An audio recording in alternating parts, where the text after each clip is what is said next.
Oras na para pag-usapan ng mga bagay na malapit sa inyo. Pakinggan na ang mga mental health advice mula sa ating millennial psychologist dito sa All About You.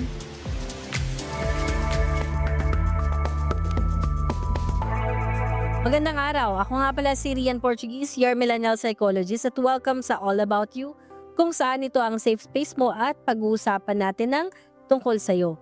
Para sa araw na ito, babasahin natin yung mismong katanungan. Sabi ni Erwin, sa sobrang tindi ng problema, gusto ko nang sumuko. Hindi ko na may isa-isa lahat kasi nagpapatong-patong na siya. Wala naman akong mapagsabihan. Bilang panganay, minsan naisip ko na lang na bakit pa ako nandito kasi napapagod na rin ako. Walang kumakamusta man lang sa akin.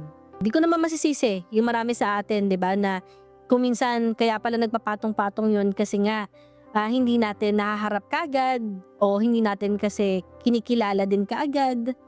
At dahil kasi marami tayong iniisip, marami tayong dapat unahin, lalong-lalo na halimbawa kapag busy ka, no? Ito yung una natin na tip para kay Erwin. Magkaroon ng oras sa sarili para magpahinga.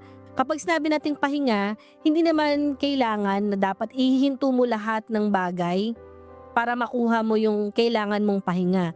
So dapat, kung meron tayong kalendaryo, di ba, check yung calendar ninyo, schedule nyo yan, dapat meron ka man lang oras sa isang araw, 30 minutes, o kahit hanggang 1 hour, anything na kung anong nafe-feel mo na interesado kang gawin.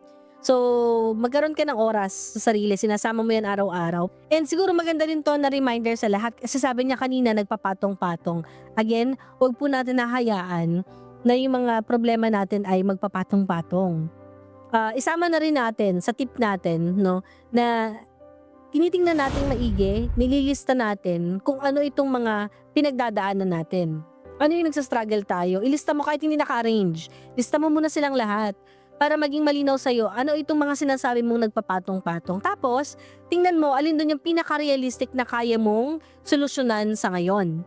Tapos, alin doon yung mga problema na feel mo nangangailangan ng tulong mula doon sa mga taong mahalaga sa'yo. Kasi pwede yun. So, pangatlong tip natin dito, importante na maniwala tayo. Maniwala tayo na sa kabila ng pinagdadaanan natin na meron tayong pag-asa.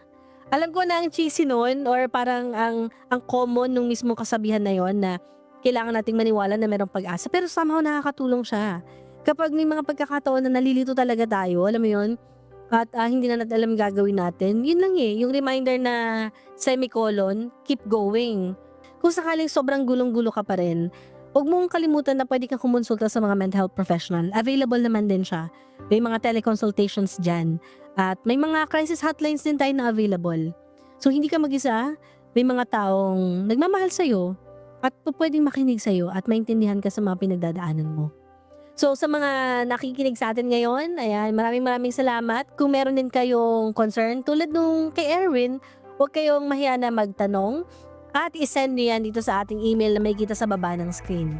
Muli po, this is Rian Portuguese, your millennial psychologist.